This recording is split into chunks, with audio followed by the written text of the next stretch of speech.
देहा जाने कहूँ बल बुद्धि विशेष सुरसा नाम अहिन के माता पटईनी आई कही तेही बाता आज सुरन मोहि दीन आहारा सुनत बचन कह पवन कुमारा राम काज कहि गृह में आओ सीता कही सुधि प्रभु ही सुनाओ तब तब बदन बैठो आई सत्य कहो मैं जानत माई कवने जतन दे नहीं जाना ग्रससी न मोहि कहे हनुमान जो जन भर कही बदन पसारा कपितन कीन दुगुन विस्तारा सूर जो जन मुक्ति ठयहु तुरत पवन सुत 32 भई जस जस सुरसा बदनु पड़ावा तासु दोन कपि रूप दिखावा सत जो जन तेहि आनन कीन्हा अति लघु रूप पवन सुत लीना बदन पैठ पुनि बाहर आवा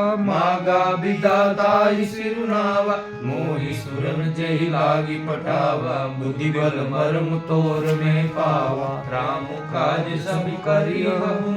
तुम बल बुद्धि निदान आशीष दे गई सो